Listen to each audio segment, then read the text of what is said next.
Welcome to Rich Planet TV. I'm Richard D. Hall. Now, as you might know, I am currently defending myself in a High Court civil action about my journalistic published work on the 2017 Manchester Arena incident. This legal action threatens to bankrupt me and also bring an injunction to remove my work on this issue and prevent further publications and films. Now, follow this link for an article written by Ian Davis on the case.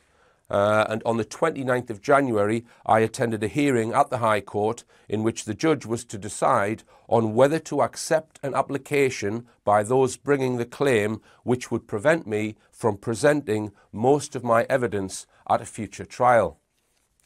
Now, most of my evidence is in my films, which can be found from this link. The evidence I have is very detailed and is contained in this 104-page document, which was presented to the court and included in the court bundle.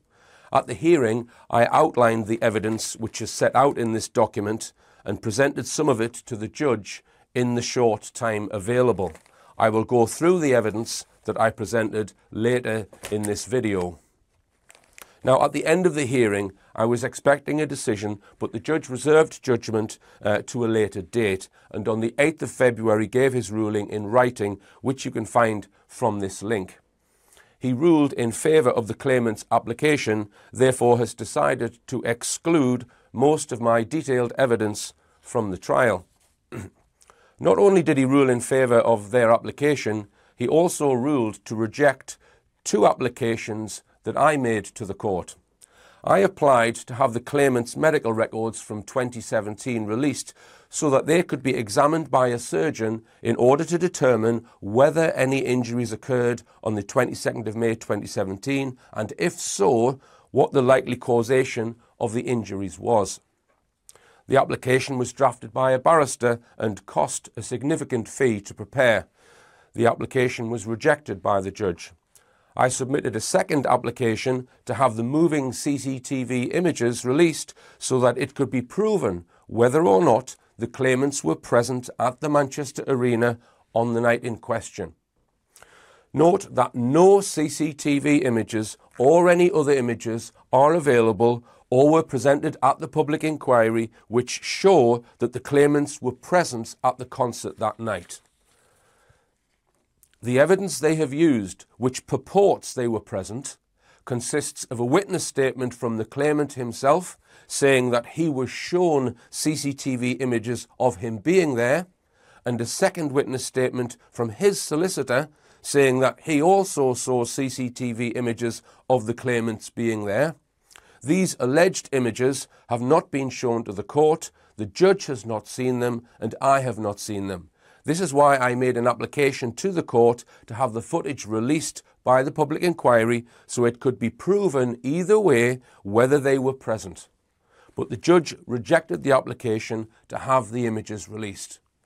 The judge outlines in his judgment that the claimant, by providing a statement claiming that he was at the arena on the night and states that he was shown CCTV images of himself at the arena, along with another statement from his solicitor, who also said he was shown CCTV images of the claimants at the arena, and by providing an invoice for tickets, that this provides enough evidence to show that they were probably present at the concert.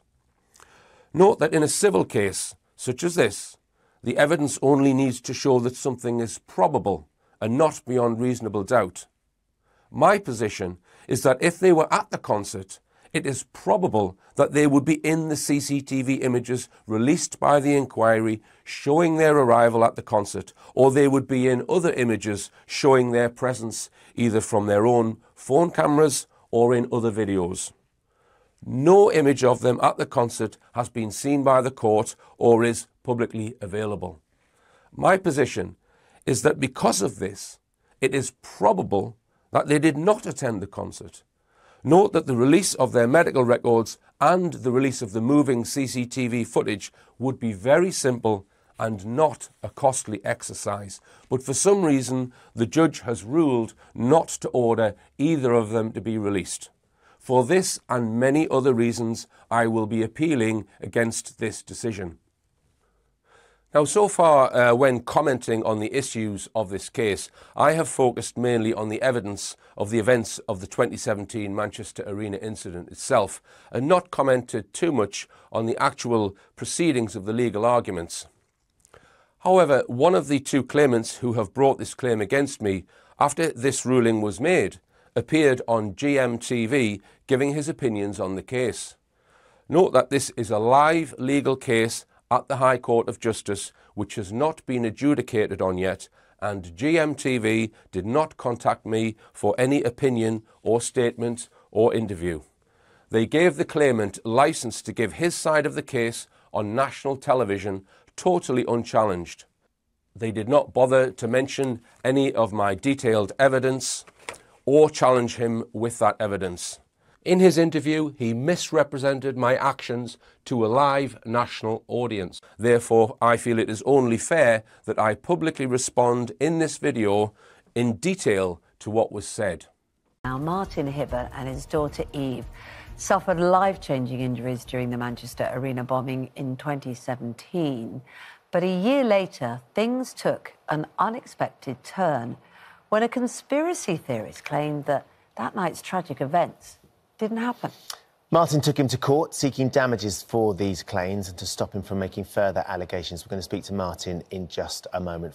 And Martin joins us now. Martin, goodness me. Morning, Martin. Even when you hear the details of the horrific night at the Manchester Arena, it sends chills. And you spoke to the programme and you've spoken to us and you've done so much work campaigning and you've been through so much.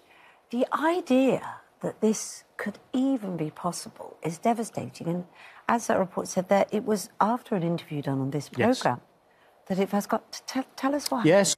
Note here that she does not ask about what may have happened on the night or about the events at the arena in 2017. She opens by asking about his previous interviews. So it was with you and Charlotte. So it was, I think it was May, June 2018. And I'd come down with one of my friends, Lee, and we were being driven back home. And he said, oh, look at this. And it was something on YouTube. And at the time, I just kind of laughed it off. And I just thought, you know, I must be, if I've got a conspiracy theorist kind of doubting kind of what I'm doing. He states here that it was in May or June 2018 he was aware of a YouTube video doubting his account. Now, I did not mention him in any video or publication until mid-2019. My life at that time was just, you know, I was just about to do the great run in Manchester. I'd just come back from Australia. That's why you were interviewing me. Yeah. I'd got my legs moving and my life, you know, I'd only been out of hospital 6 months, so my life was going at 100 miles an hour, which is still the case today. But I kind of just laughed it off. But it was actually... Not thinking it was in any way serious or credible or threatening. No, but again, I've said all along, where I grew up and the time I grew up, it was a different time and it was sticks and stones and I can take it, you know what I mean? But it was actually when I was giving evidence during the inquiry, which was a really tough time. My PTSD was bad and I'd just seen the still images of what had happened to me and Eve before, during and after. Now, he's jumped forward here to July 2021 when he gave evidence at the public inquiry. He claims that he was shown images at the inquiry of him and Eve before, during and after the alleged bombing. Now, none of these images were shown at the inquiry and none have been made public. I am not aware of any other alleged victim or member of the public who has been shown unredacted post-blast images of themselves at the concert. This was something which was clearly stated at the inquiry, that no images would be shown after the time of the blast of the alleged victims and none appear in the public inquiry files. So I question whether this is true, that he was shown such images of himself.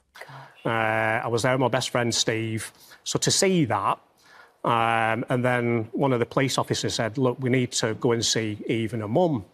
But they wouldn't tell me what it was about, and they just said, look, what you've seen today, we don't want to discuss it with you. You'll have to speak to Eve's mum. And then she rang me and said, you'll never guess what. It's that Richard Hall, he's videoed Eve outside the house and put it on his YouTube or his website. Now, this is incorrect. I did not put any video of Eve or the house on the internet. And I remember saying at the time, I think I knew then why God had put me in a wheelchair, and I don't say that very lightly. I just couldn't believe it. But at that time, obviously, I was in an inquiry, which was very difficult. I'd just announced on here a couple of months before I was going to climb Kilimanjaro. I was raising £1 million for the charity that had supported me. I had a lot going on. So to then, when I sat down with my legal team, they just said, look, to do this, you're going to have to put a lot of time and effort into it, and we think you've got too much on. So the decision was made to kind of stop it, even though it hurt, because it was somebody attacking the most precious thing in my life, and I couldn't do anything about it. So I did nothing. He is correct here. He did nothing for 17 months. He gave evidence at the public inquiry in July 2021. A year after this, he collaborated with the BBC on their Disaster Trolls series, who made multiple hit pieces against myself. Only after lengthy and unfair attacks on myself by the BBC did he then decide to take legal action in December 2022. This is all covered in a video from this link. I kept my dignity, and I knew that, you know, I would get my time. And it's been difficult to have to sit there and listen to his absurd rhetoric and everything that he talks about. But as we saw yesterday, the judge saw through it. And, you know, what he said in his judgment yesterday, you know, I came down today with a big smile on my face, even though I had to get up at 2 o'clock. All my videos on this work are evidence-based, which can be found from this link, and I will summarise what I said in the court shortly. And, you know, I'm not celebrating. I'm a big believer in, you know, you don't blow out a candle because it doesn't make yours shine any brighter, you know, so there's no gloating, there's no celebrating, you know, but what he needs to realise, and he'll be watching, that he's attacked the most precious thing in my life, and there will be a painful lesson, and he will learn that very shortly, and that's all I'll say on that. I have not attacked anyone. I have never met his daughter. I simply questioned his account of the events, which included his daughter, which any good journalist should do. Here is a quote from my book, which is what he is referring to.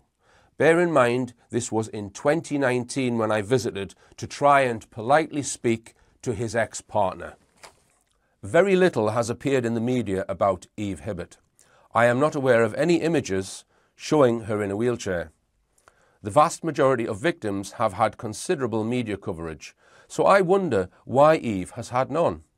Is there something about Eve that must be kept out of public view?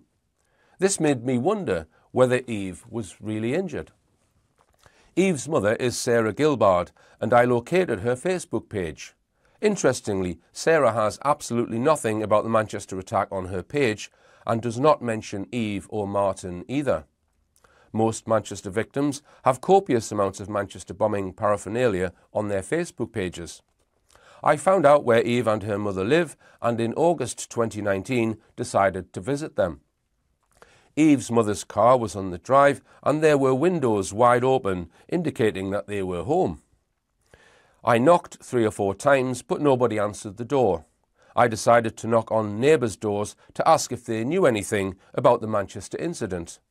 I only got a response from 3 of the neighbours, and none of them knew that there was a Manchester victim living in the street. I left a camera running, and after a few hours I returned. Note, this was on the dashboard of my car, which was parked in a public place. While I was away, 3 people came out of the house. They were Sarah Gilbard, a carer, and a girl in a wheelchair. They helped the girl from the wheelchair into the back seat of the car, then put the wheelchair in the boot and drove off. My camera was not close enough to see any injuries, nor make a definite identification. It was several doors away from their property.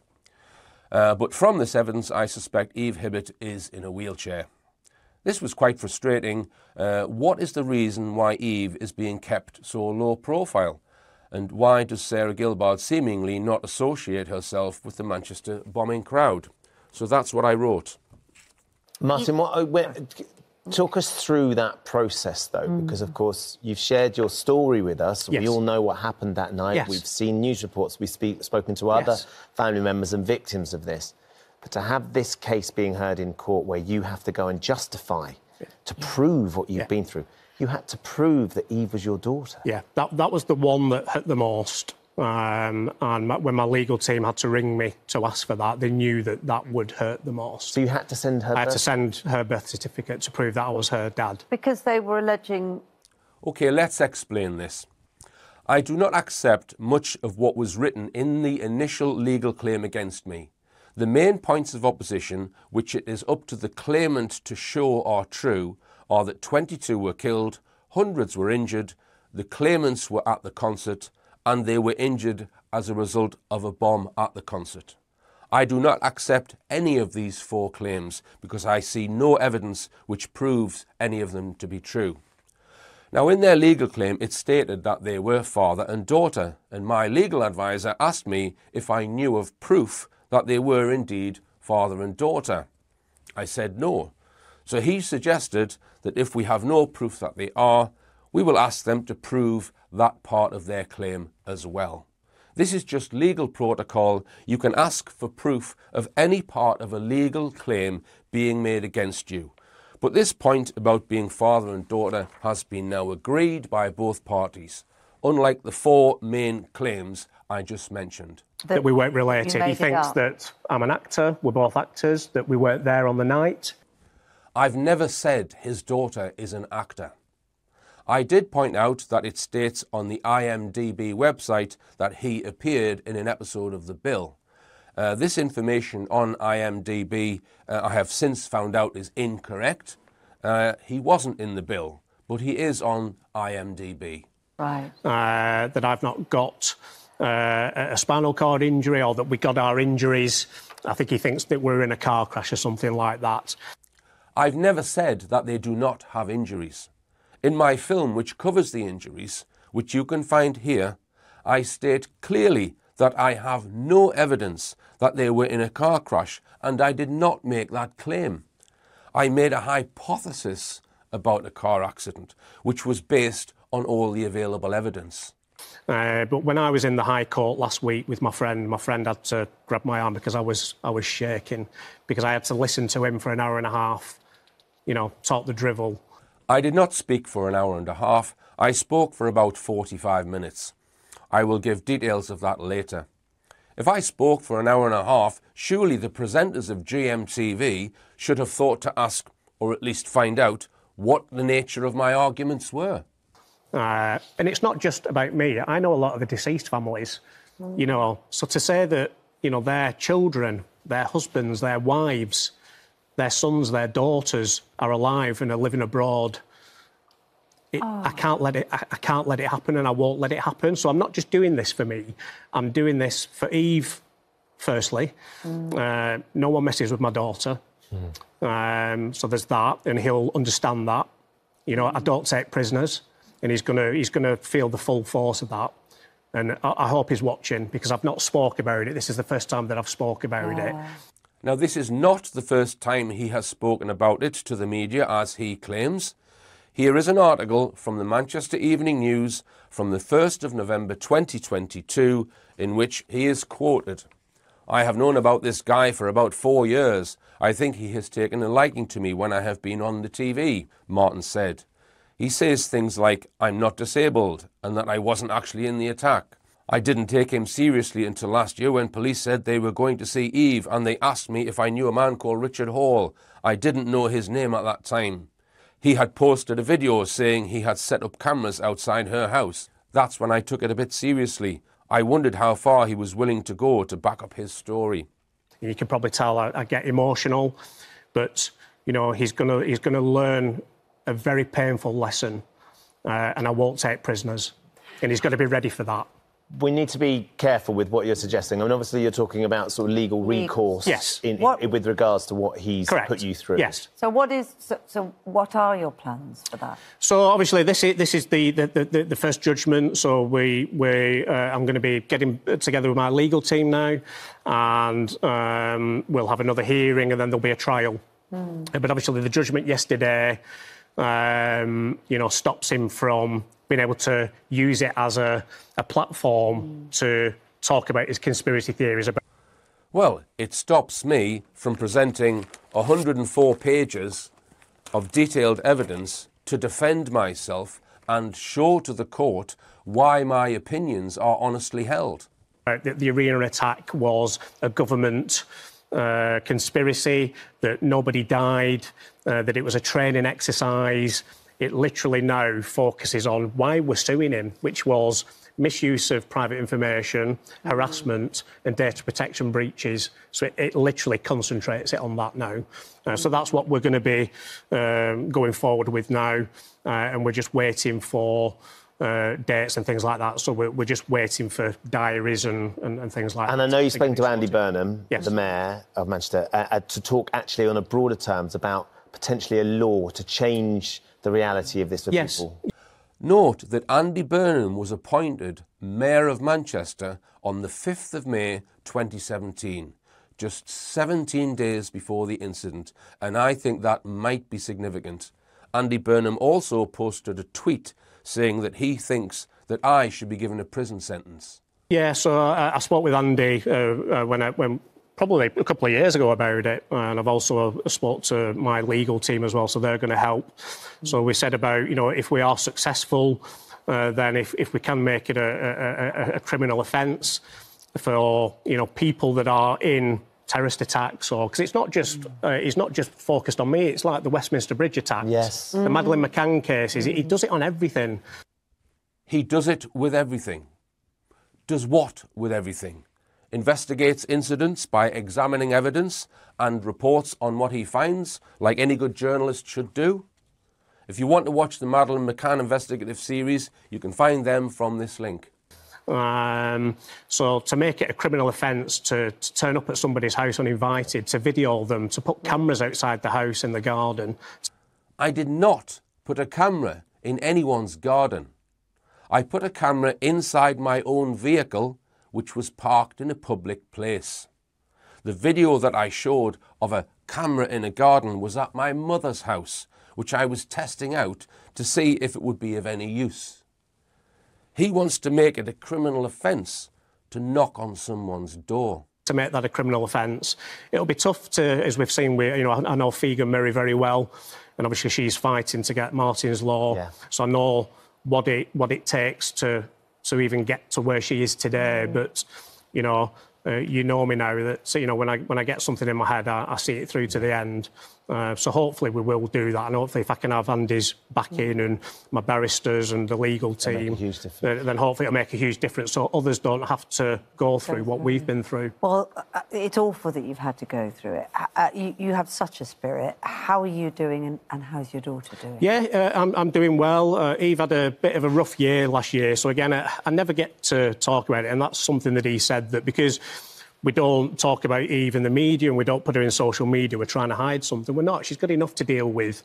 She was in hospital 6 times last year. She suffered another seizure a week before Christmas.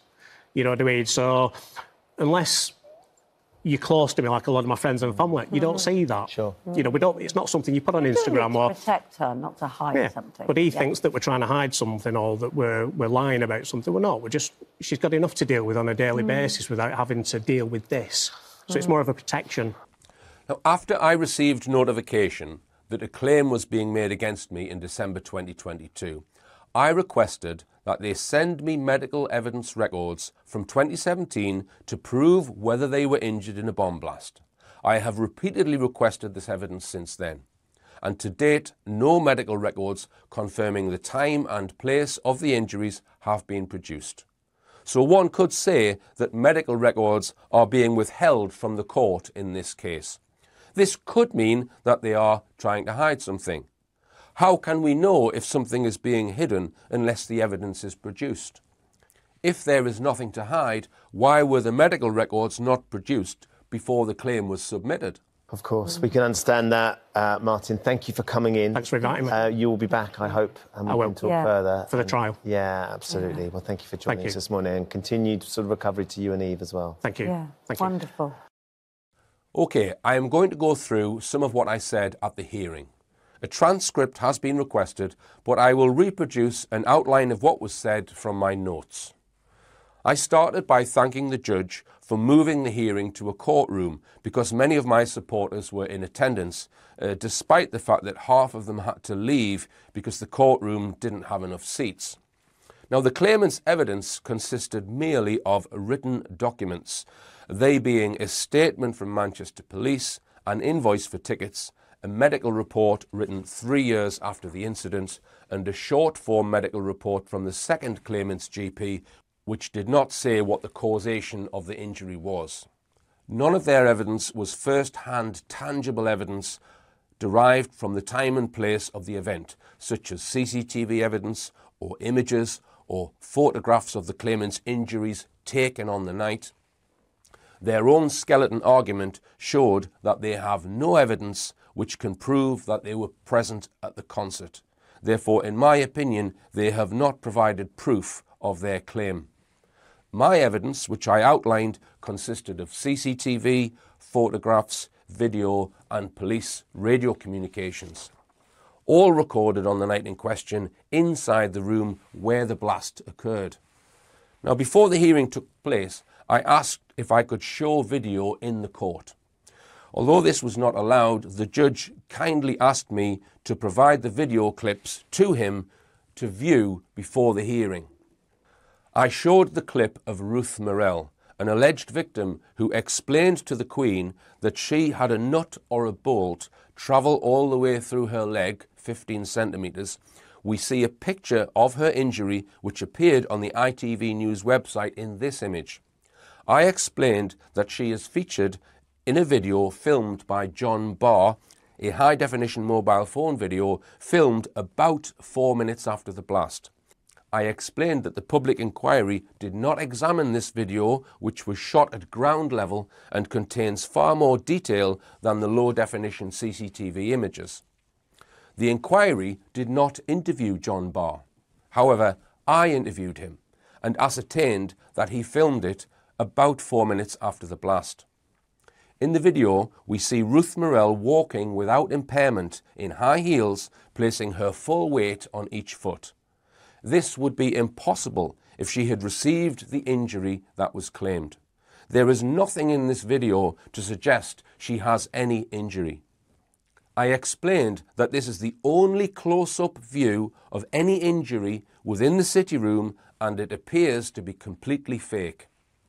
I explained that Ruth Morell does not appear to be telling the truth to the Queen about her injury when she said a nut or a bolt travelled all the way through her leg and out the other side.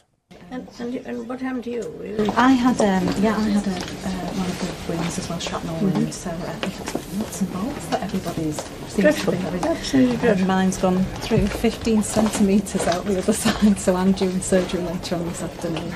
I pointed out that this was very similar to what the claimant said about his daughter in an ITV interview. She suffered one bolt got through and unfortunately hit her in the head and went straight through. So I then showed a still from the John Barr video showing the merchandise stall, which was in direct line of sight of the blast, only yards from the blast site. The stall, which has paper posters on it and is not a strong structure, has no physical damage on it whatsoever. I suggested that there cannot have been a deadly explosion here, otherwise there would have been damage to the stall.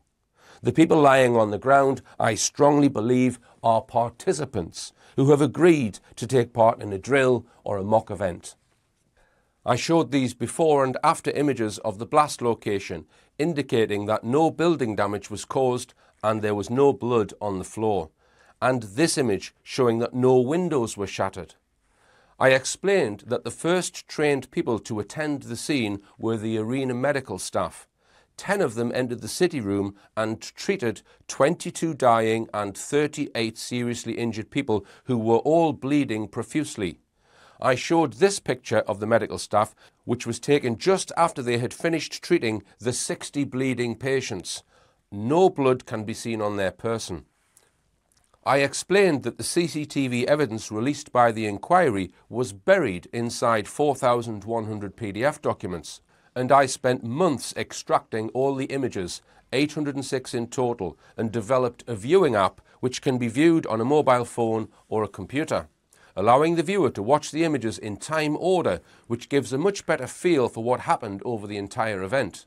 It is damning because to any reasonable person it does not show a real terrorist attack. I firmly believe what it shows is a drill. In their claim, the claimants rely heavily on the findings of the public inquiry to support their four main claims, and I set out several reasons why the inquiry should not be relied upon to prop up any of their claims. Case law dictates that inquiries are not admissible in subsequent proceedings. At common law and in accordance with the well-established rule in Duchess of Kingston's case 1776, affirmed in Hollington v. Hewthorne & Co., 1943 KB 587, the findings of courts, tribunals and inquiries are not admissible in subsequent proceedings. A judicial finding of fact made by one decision maker in one case, in this case Sir John Saunders and the inquiry panel, is inadmissible in another case between different parties and therefore cannot bind the decision maker in a subsequent trial where there may be different evidence. Public inquiries are not trials. Public inquiries are initiated and funded by the government and are tasked with providing recommendations to the government so the government can then set policies. Therefore, the purpose of a public inquiry is a political exercise. They do not have the same legal standing as a trial. In a public inquiry, one counsel asks all the questions. There is no mandate in a public inquiry to test or challenge each piece of evidence. Therefore, any findings of a public inquiry have not satisfied the burden of proof which would be expected at a trial. Merely by referring to the findings of a public inquiry to support a claim is wholly unacceptable. If the claimants were to use actual evidence which was presented at the public inquiry to support their claim, that evidence should be allowed to be tested and challenged by myself at a trial, and I would be happy to do that. The public inquiry did not provide any evidence to support the claimant's two main claims, and I mean tangible evidence, not hearsay evidence. The public inquiry did not show any evidence which proved the claimants were either present or injured at the concert. No CCTV. It provided no CCTV images showing they were present. It did not examine any of their medical records. It did not examine their injuries or explore what the causation of their injuries were. So the actual tangible evidence presented at the public inquiry, when closely examined, supports the hypothesis that the claimants were neither present nor injured at the Manchester Arena on the night in question. The public inquiry was at the very least badly flawed. There are few people, if any, who have studied the public inquiry in as much depth as myself. I have spent years sifting through the large amount of testimony and evidence. There are several extremely worrying omissions, inconsistencies, and even more worryingly, evidence that the inquiry attempted to mislead the public about the facts of the incident. CCTV evidence shows that the public inquiry was incorrect about the exact time a device was set off. This would take some time to explain. I have explained it fully in my evidence document, but their own evidence shows that the CCTV still images shown by the inquiry, which they said were taken 1 second before the blast, were in fact taken about 30 seconds before the blast. There is a very serious possible reason why this was done, which was to conceal the specific events which took place in the window of time 30 seconds before detonation. There are no CCTV images that show any deceased victim or seriously injured victim in the city room or anywhere else in the arena. Evidence in witness testimony from the emergency services suggests that emergency services did not act in a normal fashion and were deliberately inhibited by their chains of command. This is set out in detail in the evidence document. But to summarise, British Transport Police were kept out of the city room until after the blast, despite it being standard practice for them to be there to help manage the egress from the concerts. Greater Manchester Police, who arrived 15 minutes after the blast, did not establish any chain of command with the senior officer at the scene throughout the emergency response period and did not declare a major incident. So this means that the chief guy at the scene, the inspector who was there at the scene in the city room, wasn't communicating with anyone from the control rooms back and forth. He was managing the whole situation isolated from any control outside. Greater Manchester Fire and Rescue were sent to a rendezvous point 2 miles further away from the arena than they were already situated, and then not allowed near the arena for 2 hours. North West Ambulance Service were only allowed to send 3 paramedics to attend a scene with 60 alleged serious casualties, 2 of the paramedics arriving 44 minutes after the blast, despite there being 4 more hazardous area trained paramedics on site. 8 of the first trained people to respond at the scene, the arena medical staff, were not interviewed by the public inquiry. And also, the evidence strongly suggests that armed response police were at the arena well before the 10 minutes which was claimed at the public inquiry.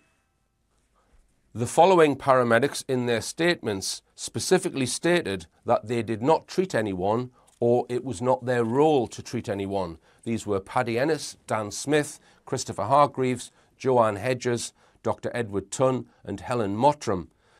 Paramedic Simon Butler, who treated patients for over 3 hours, stated, "I didn't see a patient actively bleeding." On to police radio communications now. Before the hearing, I sent the judge 2 audio clips from the police radio communications. The audio evidence suggests that the alleged terrorist did not commit suicide. In the radio communications of JMP Inspector Mike Smith, he clearly states that a member of the public reported that the alleged terrorist put down a bag and then ran out of the area. The same was stated by another police officer in a BBC documentary. This is confirmed in the witness account of Operational Firearms Commander Edward Richardson. Now, during my investigation, I received a USB memory stick containing a copy of some of the police's radio communications for that night. This was leaked to me by a whistleblower who was concerned that the investigation might be concealing important evidence. I have confirmed that the recording is genuine because some sections of the recording were played at the public inquiry and they are identical to the recording I have. The sections that were omitted by the inquiry are damning and strongly suggest that the inquiry suppressed critical evidence. The recordings reveal that a member of the public reported to the police that shortly before the explosion, an Asian male got out of a grey Audi vehicle next to the arena, got a rucksack onto his back and then ran towards the arena. I have studied the public inquiry timeline of events concerning the movements of Salman Abedi and identified that there is a period of 19 minutes shortly before the explosion when he was not seen in the arena on CCTV or by any known eyewitness. This time frame lines up with the eyewitness who saw the Asian male parking the grey Audi vehicle. Now, the location where the vehicle was dropped off on Cheetham Hill Road is easily accessible via the Trinity Way Tunnel from the location where Salman Abedi was hiding in the city room at the top of the McDonald's steps.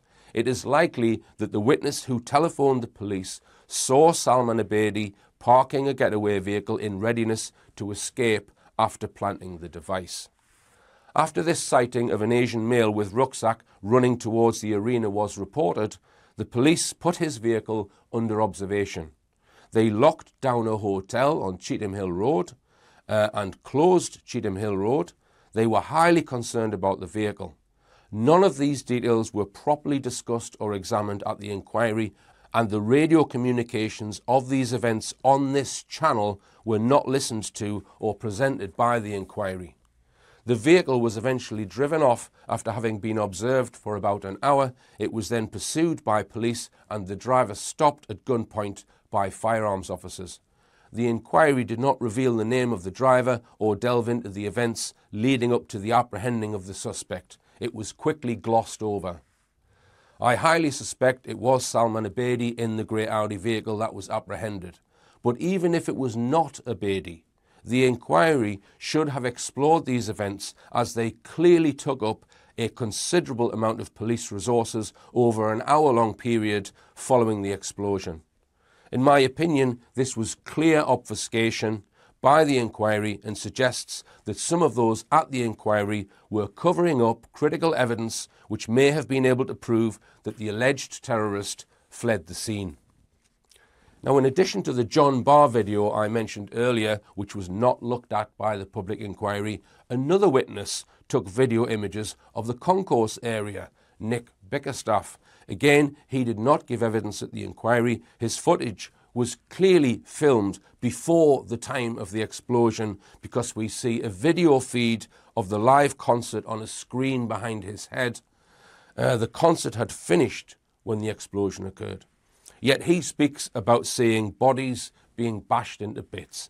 This evidence proves foreknowledge of the events which were about to occur.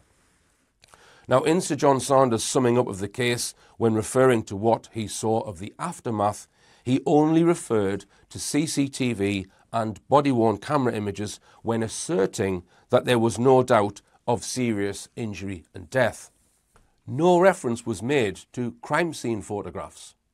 He refers to post-mortem evidence, but to my knowledge, no post-mortem evidence has been made available for public scrutiny. I then explained at the hearing that there have been numerous government-led tribunals that have failed. So, for example, the Widgery Tribunal into the Bloody Sunday event of 1972. It is widely known that the Widgery report, produced in 1972, lied about the facts of Bloody Sunday in order to exculpate the actions of the British Army, who shot and killed unarmed members of the public. The findings were not fully overturned until 2010, 38 years after the event. And the Taylor inquiry into the Hillsborough disaster, which was 1989, now in June 1997, 8 years after the inquiry, after scrutiny of new evidence by Lord Justice Stuart Smith, it was found that Yorkshire Police changed 164 officers' accounts of the disaster before sending them to the Taylor inquiry. Now, at the Manchester Arena inquiry, there is evidence of witness statements being changed as well. Alleged victim Janet Senior at the inquiry said that Manchester Police continually changed her statements and she refused to sign them because they weren't saying what she'd said. So we have at least one statement that was falsified within the Manchester Arena inquiry. How do we know there aren't more statements that have been changed as they were in the Hillsborough inquiry? Other inquiries that have also been unsatisfactory, such as the Post Office inquiry and the murder of Daniel Morgan as well. Now, I then went on to point out what evidence I have to show to the court that my opinions are honestly held, which consists of my investigation in the document that I've just mentioned. I explained at the hearing that in 2019 I started investigating the Manchester Arena incident, and I'd followed the case closely online, and there was much public discussion and doubt about many of the victims' accounts. Now, at the time, the authorities had not released any CCTV footage, despite the city room being covered by 3 CCTV cameras.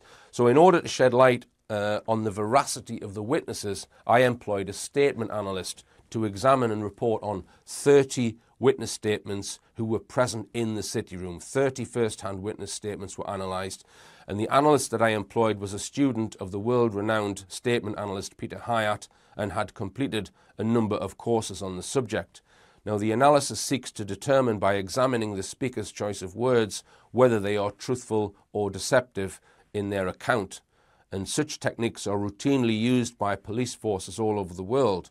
Now, although evidence of statement analysis is not admissible in a criminal trial, it does provide a very reliable indicator to investigators about whether a witness is being honest, and if not, what exactly they are being deceptive about. Now, of the 30 first-hand eyewitness accounts that were analysed, the results suggested that 23 of them were being deceptive, and the remaining 7 were unreliable or had other issues. And the findings strongly suggested that the whole event may have been a stage-managed exercise. Now, the public inquiry started in September 2020, which I have spent many months watching and making detailed notes on. The most striking observation, in my view, is that if one considers the small amount of first-hand eyewitness testimony of the actual events within the city room to be unreliable, which I believe it is, and instead look for evidence in the inquiry which is not solely based on witness testimony, then there is a complete lack of supporting evidence within the inquiry files to suggest there was a real bomb. The evidence suggests a pyrotechnic or similar dummy explosive device, and that no one was seriously injured or died. Now, over a 4.5-year period, I have looked in detail at the evidence, and it points to a wholly different scenario than what was purported at the public inquiry. I finished my book in March 2020 before the public inquiry had started, and the tangible evidence presented at the inquiry, tangible evidence, appears to have validated most of the opinions in my book. I have produced a summary of my evidence in this document, and I have only included evidence which would be admissible at a trial, such as CCTV images, audio recordings of radio transmissions, public inquiry statements, media statements, inquiry documents, photographs and video. So I have left out the statement analysis from my evidence. Now, in Chapter 2 of the document, I address the first 2 claims made by the claimants, i.e., were they present at the concert and are their injuries consistent with a shrapnel bomb? And there's 30 pages dedicated to that. In Chapter 4, I address the 3rd and 4th claims, which look at whether 22 died and whether hundreds were injured. And there's 50 pages on that. Now, the evidence is not hearsay, it is not conspiracy theory, it is evidence which would be admissible at a trial. And I will briefly outline some of that evidence. Firstly, from Chapter 2 on the claimants. There are many contradictions and inconsistencies in the claimants' media interviews, which are spelled out in detail in the document, and I will briefly highlight them here. Martin Hibbett said the terrorist went into the auditorium. This is untrue. He said he brushed shoulders with the terrorist. This is untrue. He said he bumped into the terrorist. This is untrue. He said the bomb went off in the auditorium. This is untrue. He said he saw his daughter being taken away first. This is untrue. He said that his daughter had been covered up with a towel. This is untrue. It's being claimed he was 2 feet from the blast, 6 meters from the blast, 30 feet from the blast, 10 meters from the blast. At first, he said he was in a coma for 4 to 5 weeks. This then changed to a couple of weeks. He has also claimed that he woke up after a couple of days, but claims not to remember that. The claimants do not appear to be in any of the public inquiry released CCTV images, nor in the John Barr video, nor in the Chris Parker photograph. Also, he was allegedly taken to the wrong hospital. Martin Hibbett's own injuries have not been shown to be consistent with a shrapnel bomb travelling in a straight line from a distance of 10 metres away or less. Videos of him lifting machine weights with his legs seem to be inconsistent with being paralysed from the belly button down from a complete T10 spinal injury. His X-ray image that appeared in the media does not identify who it is. The patient's name has been removed. It could be anyone. The date has been removed, so it could have been taken on any date. Also, it cannot be deduced from the X-ray without a lateral view whether the alleged shrapnel is inside the body or not. The shrapnel could be on top of the body, underneath the body, or possibly even added using computer software. In Chapter 4 of my evidence, which refutes the official Manchester narrative and justifies an independent investigation, I explain that I have identified 28 people who it is claimed were in the city room near the explosion when it happened, but who appear to be completely unharmed. Of these 28, I have confirmed that 18 of them were indeed present because they are in the CCTV images, and I have plotted their position on a plan view of the city room. Note that the claimants do not appear in these images. Now, in a world where almost everyone carries a mobile phone, and in a world which is now covered by CCTV cameras, it is unlikely that there would not exist a photograph of either of the claimants in position on the city room floor where they were alleged to have become injured. Indeed, there are no photographs that I am aware of any clearly recognisable, genuinely injured person or deceased person in the city room. There is a lot more evidence in this document, and I estimate this evidence could be presented at a trial in approximately 2 days. Now, in my witness statement, I pointed out the inconsistency in his earliest media account that he gave to the Times newspaper on the 22nd of July 2017. And in it he states, "We had come out of the box and gone into the main auditorium. I brushed shoulders with him, the terrorist, and the trajectory of that took me thankfully away from him. He was going in as we were coming out. We got halfway down the auditorium going towards the exit, and that's when the bomb went off." So everything in that passage I've just read there is now admitted isn't true. And he states this in one of his witness statements to this application. He says, "At first, I was only using the information I was given by the family liaison officer. It was the family liaison officer that said I'd brushed shoulders with Abedi. Later, the family liaison officer explained they simply meant it as a figure of speech, that I had been very close to Abedi at the time before the blast." So he's now saying he didn't brush shoulders with the terrorist. Now that statement, "I brushed shoulders with him and the trajectory of that thankfully took me away from him," this is a very specific statement. The trajectory took him away from him.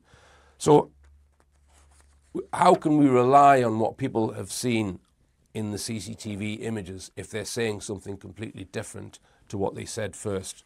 I suggest that the court cannot possibly accept any statements of what anyone claims to have seen on CCTV when the initial claim of what was allegedly seen on CCTV has since changed.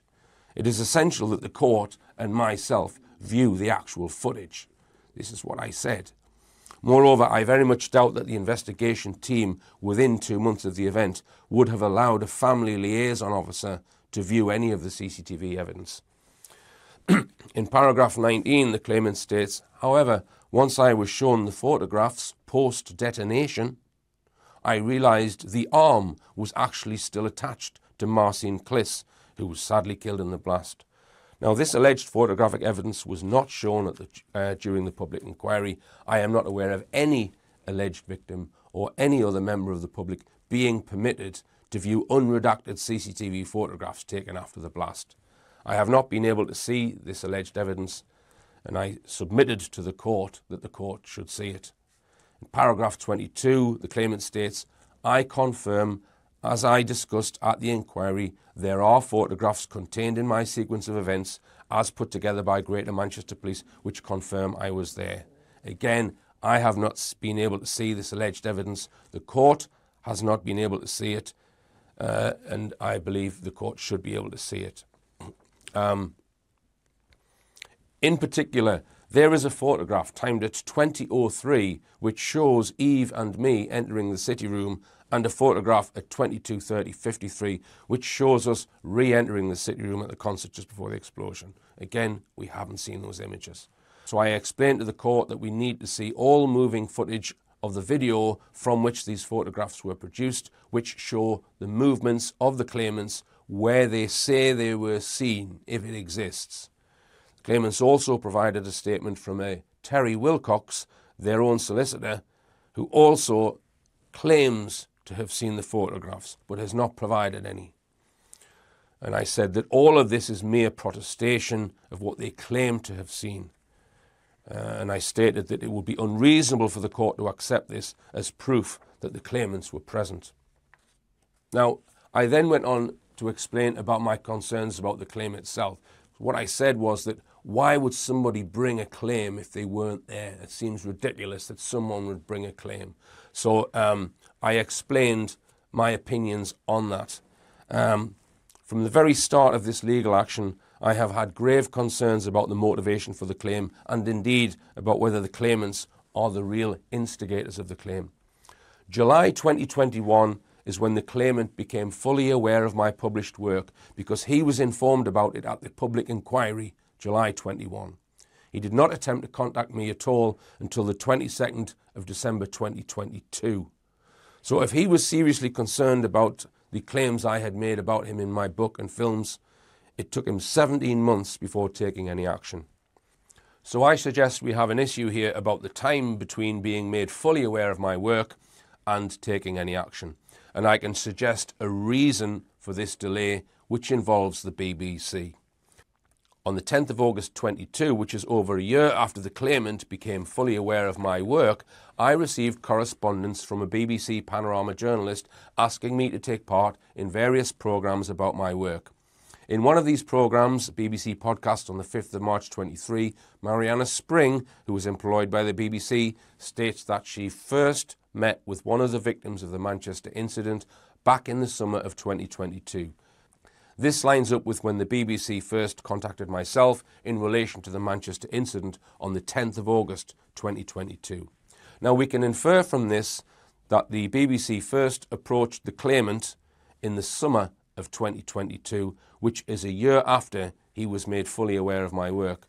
Now, during the latter part of 2022, I then suffered a litany of harassment and smear campaigns by the BBC, which spanned up to mid-November 2022.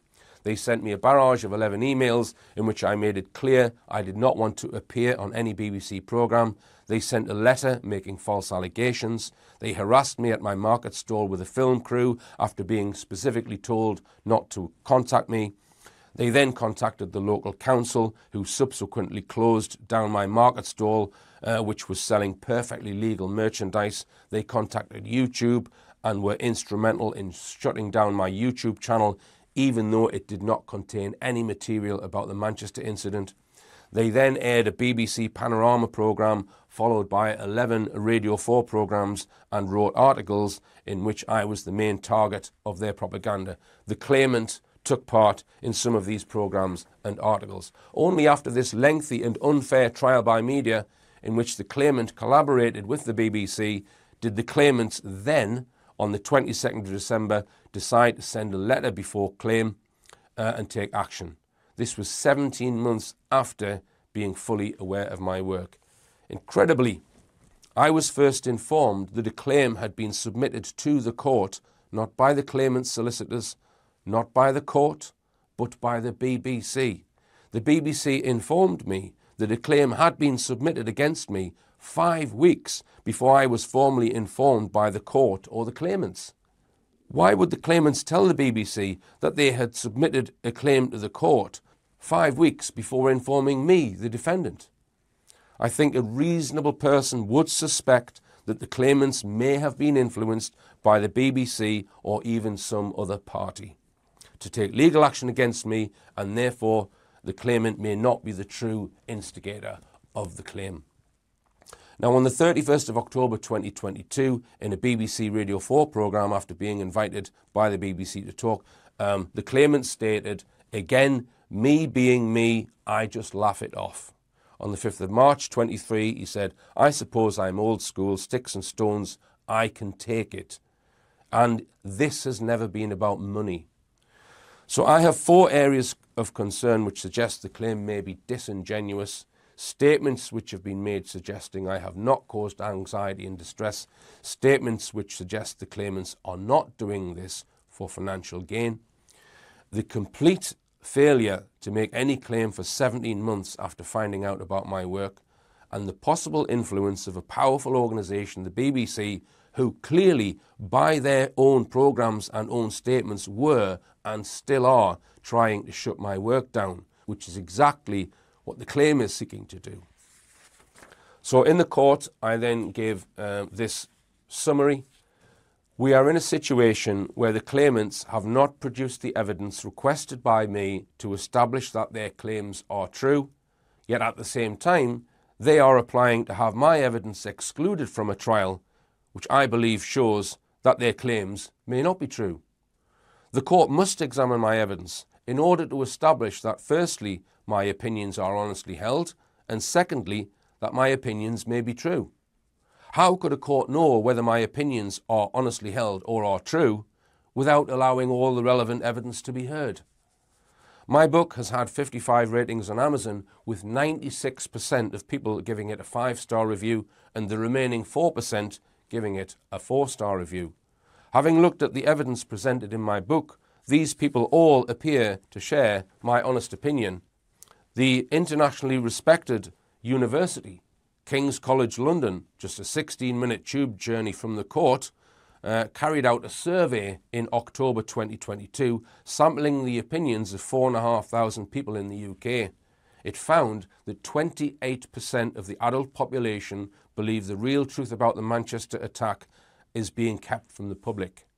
1 in 7, which is 14%, believe that people weren't really killed or hurt in the attack and that actors instead pretended to be.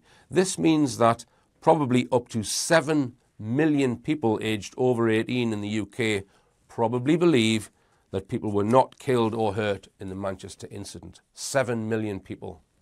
So if this case of alleged harassment against me were to set any sort of precedent, we would have a situation in the UK where if any of those 7 million people were to express their views online, they could all potentially be facing legal action for harassment. My opinions are 100% honestly held, just as most of the 7 million other opinions are honestly held. But, unlike most of them, I investigated the incident and provided detailed evidence to show that my opinions are unequivocally honestly held. How could a trial possibly be a fair trial if I am not allowed to present the evidence which proves my opinions are honestly held? It is grossly assumptive and wrong to suggest that my evidence would have no chance of success at a trial, a suggestion apparently based on the belief that the public inquiry was a rigorous, no-holds-barred investigation into the truth, the whole truth and nothing but the truth, a belief that I suggest that cannot be maintained after the brief summary I have given here. The evidence I have is solid. It is evidence which passes the test of suitability for any sort of trial, and it is here in this document for the public record. I will finish by reading a few sentences from my initial defence statement, which was submitted in June last year. This case amounts to censorship, or rather an attempt at the High Court of Justice at censorship. Accordingly, the claim is denied as an abusive process of the court and should be struck out. I plead that you give this some consideration. So that's a summary of what I said at the hearing, and the judge has ruled against my evidence and decided to disclude it from the trial. Now we just want to look now at some of the media coverage following this decision. Now that you've seen my side of this case, if you go and look at news media articles from the 8th of February 2024 reporting on this, you will see just how biased they have been in failing to report the case correctly and failing to mention any of my evidence. The BBC's headline read, "Manchester attack survivors win case against conspiracy theorist." Well, they haven't won the case. They've had their application accepted, right? So that's a misleading headline. And again, the BBC didn't mention any of my arguments or evidence. Now, this hit piece by Mail Online is particularly interesting because even though Mail Online, they did the same, they unwittingly promoted my previous work on Madeleine McCann, 9/11, the murder of MP Joe Cox and the murder of Jill Dando. And you can find those investigations from these links. And they went on to criticise me for the heinous crime of selling books, T-shirts, mugs and pens. It's getting desperate, folks. Now, by complaining about my previous work, Mail Online shows what the wider agenda is, which is to shut down genuine, independent journalism. This is also what the online harms legislation appears to be trying to achieve. Just to finish by saying that I will be appealing against this judgment, this recent judgment. And now this is a costly exercise, so if you wish to donate to my legal fund towards the trial as well, then please follow this link. I'm very grateful for all of the donations which have been significant so far and have helped me defend this case. More is needed, so thank you for any future donations, and thank you for everyone who's donated so far. And remember, believe none of what you hear and only half of what you see. I'm Richard D. Hall. Good night.